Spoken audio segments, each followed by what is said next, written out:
I want to start with a simple question, not a complicated one, not one that requires an architecture degree or access to a locked archive. Just a question that once you ask, it becomes genuinely difficult to stop asking. Why did the skylines of the 19th century lose their teeth? That's it. That's the whole question. But the deeper I went, the more that simple question started to pull at something much larger. Something that touches photographs nobody meant to preserve. A paper trail that exists in exactly one case and vanishes everywhere else, and a silence so consistent across 3 different continents that the silence itself starts to feel like the real subject. It started, as these things often do, with a box. My grandmother left it to me. Photographs mostly, the kind that end up at estate sales because nobody left alive remembers the faces in them. Stiff collars, buildings I couldn't place. I went through it once, quickly, the way you do with a stranger's photo album, and I put the lid back on. It sat in a closet for years. But one photograph in that box was different. A panorama, a whole city skyline, taken sometime in the 1850s, printed on paper so thin it curls at the corners if you leave it out too long. Albumen prints do that. The paper was coated in egg white, of all things, to hold the silver image, and a century and a half later it still remembers the shape it wants to curl into. I almost didn't look twice, but something about it bothered me the longer I sat with it. The skyline in that photograph is spiky. Not in a way I could immediately explain, just busier than any modern skyline, busier even than the same city looks today. Spires, pinnacles, little iron crestings running along rooflines like a row of teeth. Dozens of them, on buildings that, as far as I can tell, still exist, except none of that ironwork does. Whatever building stands on that same footprint today, if it survived at all, has a plain roofline. Flat, quiet, nothing pointing at the sky.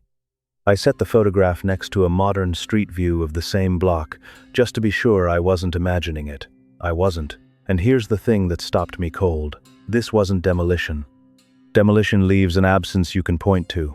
An empty lot, a different structure, a plaque. This was subtler than that. The buildings were still standing. Only the tops of them had been quietly edited out, over time, without anyone apparently thinking it worth writing down. I want to be honest about where this starts, because it matters for what comes next. I'm not an architectural historian. I'm not a preservationist. I'm someone who inherited an old photograph and made the mistake of trying to find out what happened to what's in it. And what I found wasn't a cover-up, exactly.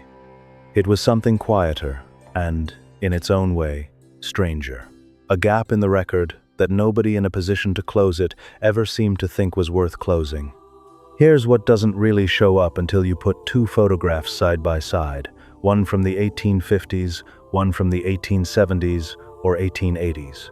The earlier photograph is full of vertical detail, thin iron finials, small rooftop spires on buildings that were never cathedrals, ornamental cresting running along the tops of ordinary commercial buildings, the kind that sold dry goods, not indulgences. 2 decades later, most of that texture is gone. Not the buildings, usually, just the ornament, the spikes, the thing that made a 19th century skyline look, from a distance, like a forest instead of a block of boxes. If you've ever looked at an old city photograph and felt like something was off about it compared to the same street today, this is probably why, and it isn't one landmark. It's a pattern that runs across entire skylines in different cities on different continents inside the same 20 or 30-year window. So ask a historian why, and you'll get a clean, reasonable answer. Spires rotted. Storms took them down. Building codes tightened after fires. Architectural fashion moved on from busy Gothic ornamentation toward flatter, more restrained rooflines.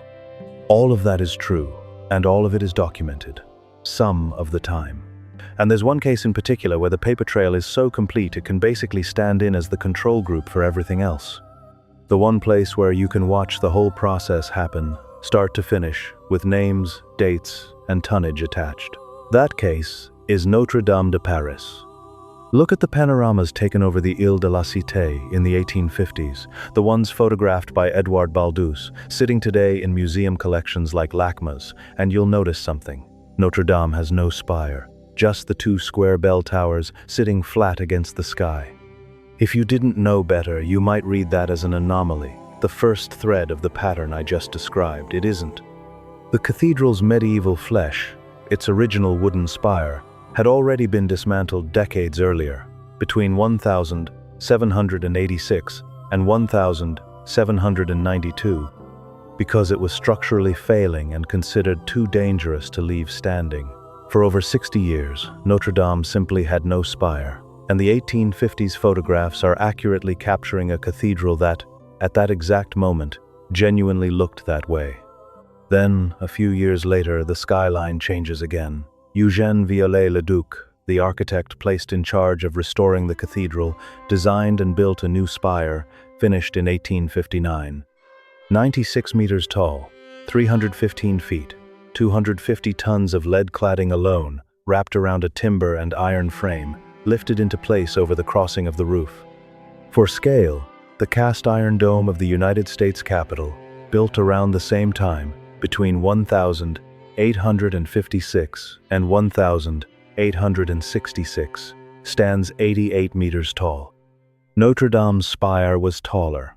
It was, by any reasonable measure, one of the largest single architectural ornaments added to any building in Europe that century. And we know almost everything about it. When the old one came down, why? Who designed the replacement? When it went up? What it weighed? Where the material came from? Photograph the cathedral before 1859, no spire. Photograph it after, spire's back. The visual record and the documentary record line up perfectly, year for year.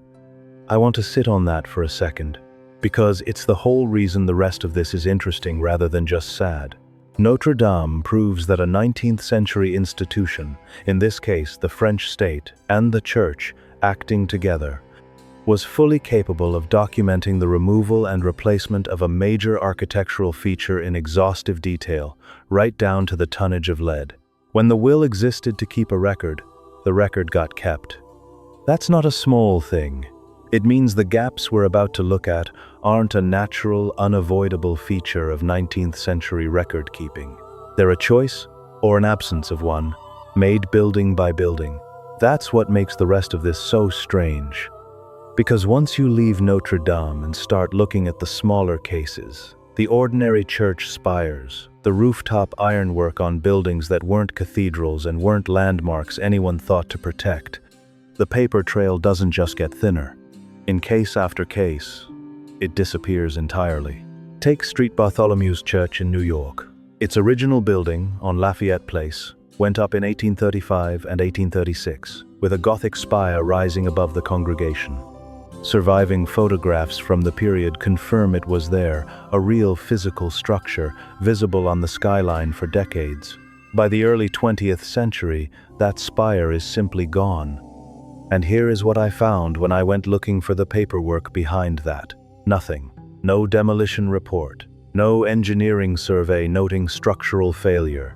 No parish record. No city filing.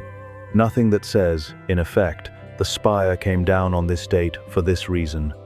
The only source I could find that even acknowledges it happened is a single line in a contemporary urban history blog, which puts it simply, that at some point, its spire disappeared. I want to be careful here, because this is exactly the kind of claim that's easy to oversell. That sentence isn't a citation. It's one writer's observation, made without a document behind it, and I'm treating it that way, as a contested claim, not a fact. But it's also not nothing. It reflects something real, a spire that unquestionably existed and unquestionably stopped existing, with no institutional record in between explaining the transition. If St. Bartholomew's were the only example like this, I'd probably leave it there. An unremarkable gap in one parish's records, the kind of thing that happens when a congregation moves buildings and nobody thinks to archive the old one properly. Old churches relocate.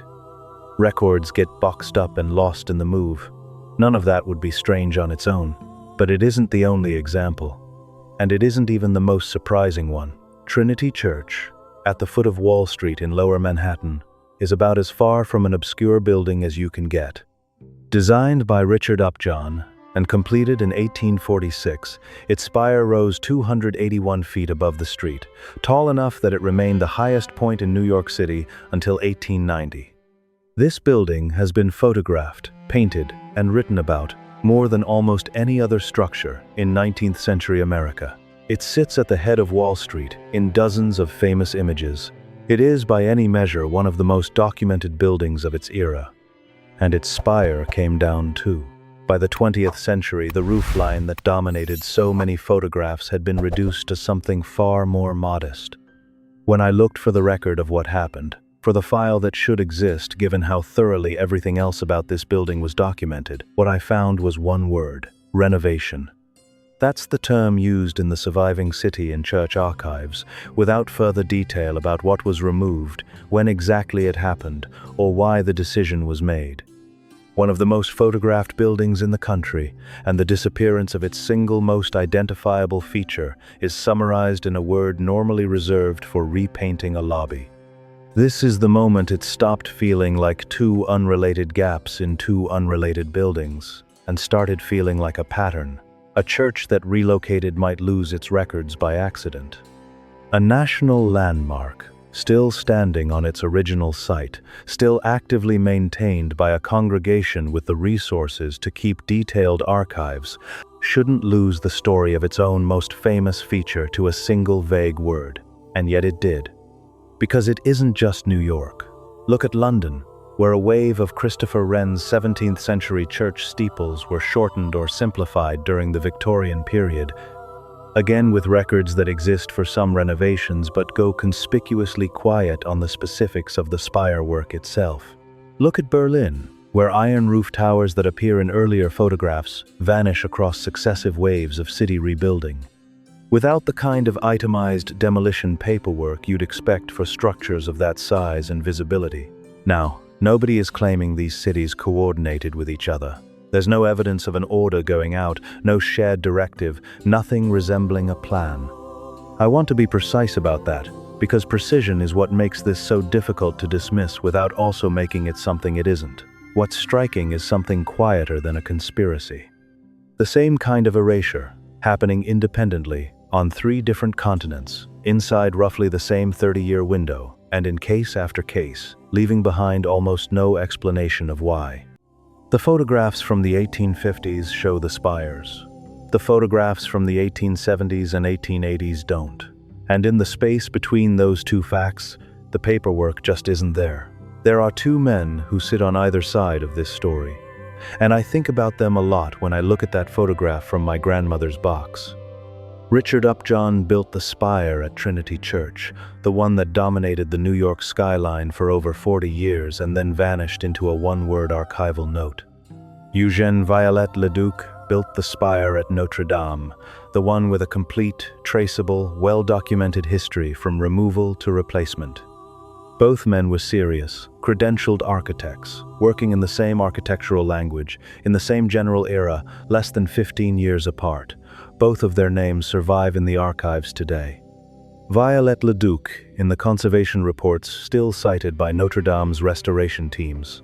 Upjohn in the National Register filings that protect Trinity Church as a landmark. One of them has a spire with a fully documented biography.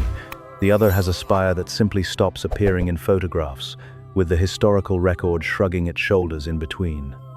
Same profession, same century, same kind of building, doing the same kind of work, and only one of their stories got written down in any real detail.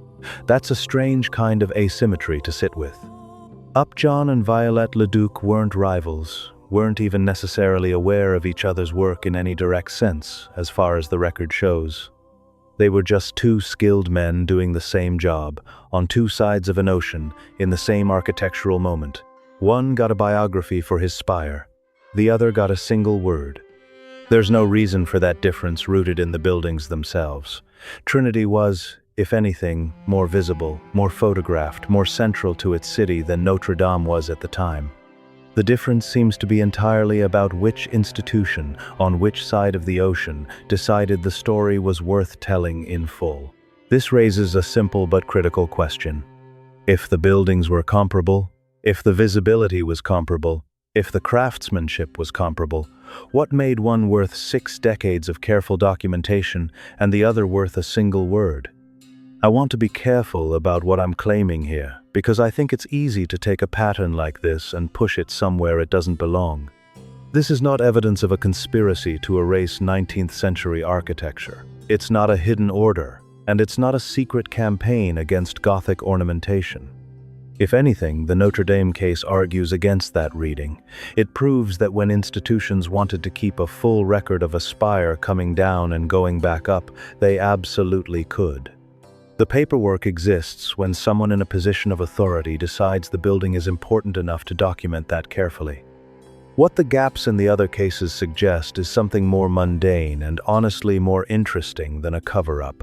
19th century cities were demolishing, altering, and rebuilding constantly. Churches, commercial buildings, entire blocks. And most of that change simply wasn't considered significant enough to write down in detail, even when the buildings involved were landmarks. A spire coming down wasn't always treated as an event. Sometimes it was maintenance. Sometimes it was fashion. Sometimes, judging by the word choice in Trinity's own records, it was filed under renovation and left at that. The absence of documentation isn't proof that someone hid something. It's proof of how little the everyday transformation of a skyline was thought to matter to the people living through it. And here's where it gets uncomfortable to sit with, because that explanation is somehow just as unsettling as a cover-up would have been. Nobody erased these spires on purpose. They just didn't think the erasure was worth remembering. And the street Bartholomew's claim in particular deserves to be held loosely. One writer's unsourced observation that a spire disappeared at some point is not a documented fact, no matter how many times it gets repeated online. I'd rather tell you that plainly than dress it up as more certain than it is. I'm not interested in building a case on a foundation I wouldn't trust myself. But here's what I keep coming back to.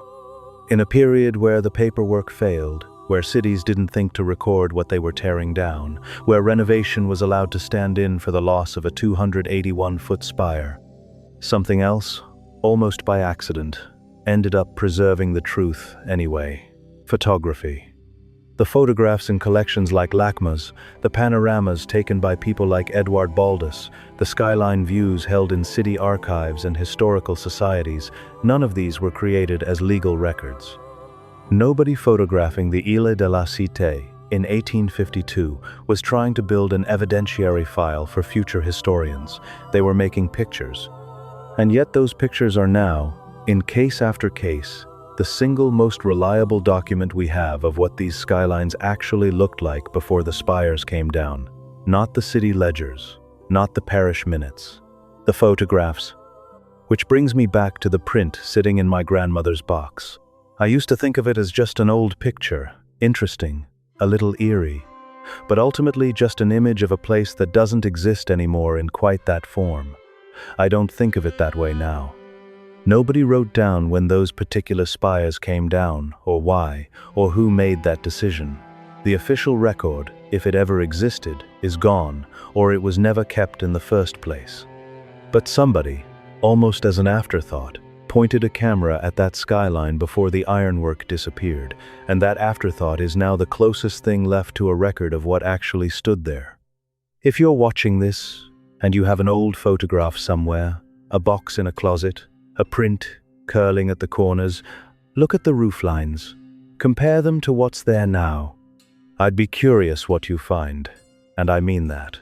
The comments on videos like this have sent me looking in directions I never would have found on my own, which is honestly how most of this research happens.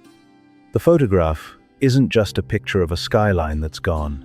In cases like this, where the paperwork failed and nobody thought to write it down, the photograph is the document. It's the only witness that showed up and stayed. I still don't know exactly what building sat where in that panorama, or what happened to the specific spire nearest the center of the frame. I may never know. That's the honest ending here, not a tidy one. But I know it existed. because the photograph says so. In a way, no ledger, no renovation note, no single unsourced sentence on a blog ever quite manages to. Notre-Dame tells you what a fully documented spire looks like. Trinity and Street Bartholomew's and the rooflines of London and Berlin tell you what happens when nobody bothers to write it down. And somewhere between those two kinds of silence is the actual, ordinary, slightly haunting truth. Most of what disappears from a skyline disappears without anyone deciding it should be remembered. Sometimes the only record that survives an era isn't the one anyone meant to keep. It's the one that happened to be pointed in the right direction, at the right moment, before the sky changed shape again.